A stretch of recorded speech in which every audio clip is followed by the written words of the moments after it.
And that's the best show ever. Jonathan Frakes and Brent Spiner love one particular Star Trek show for breaking the franchise's rules. Star Trek has always been a franchise about tradition, from its optimistic vision of the future to its strict adherence to Starfleet's ideals.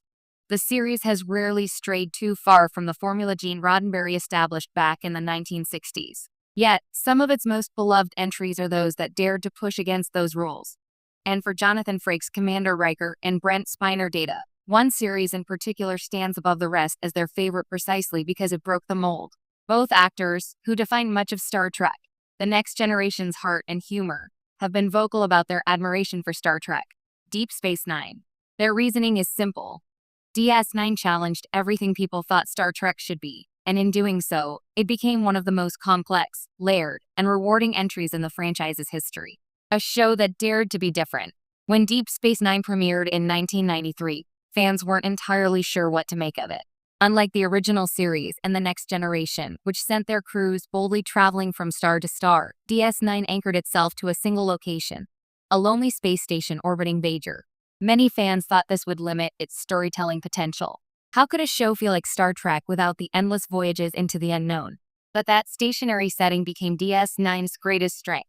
Instead of endless one-off encounters, the show built an intricate web of recurring characters, long-form political intrigue, and cultural clashes.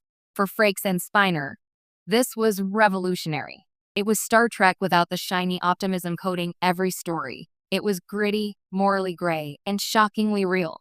Brent Spiner once remarked that DS9 was fearless in how it dealt with war, religion, and corruption, subjects that TNG often avoided or handled with tidier resolutions.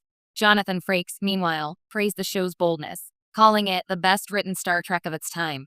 Coming from two men who starred in a series that set ratings records and defined a generation of sci-fi.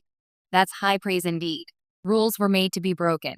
What made DS9 so radical in their eyes was its willingness to shatter the rules of Star Trek storytelling. For decades, Roddenberry's vision was built on a utopian premise.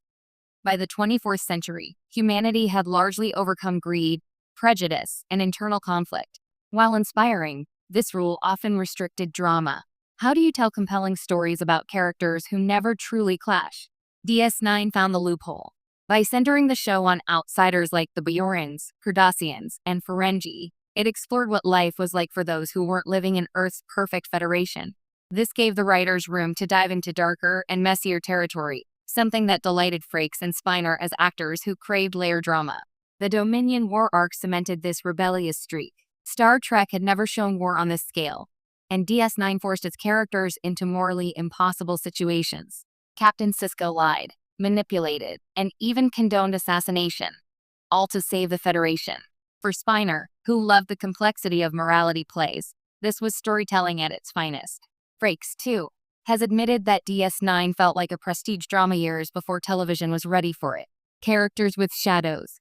Another reason Frakes and Spiner hold DS9 in such high regard is its characters. Unlike the largely harmonious bridge crew of TNG, DS9's ensemble was brimming with conflict. Odo wrestled with loyalty to his people versus his friends. Kira struggled with faith, revenge, and forgiveness. Even Garrick, a simple tailor, was one of Star Trek's richest characters, a spy, liar, and survivor wrapped in layers of charm and menace. Jonathan Frakes once commented that TNG was aspirational, while DS9 was relatable.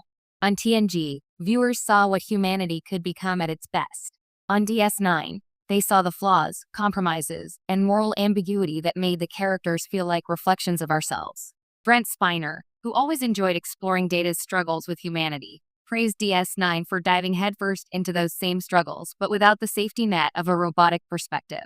These were human and alien dilemmas in their rawest form. The legacy of a rule breaker.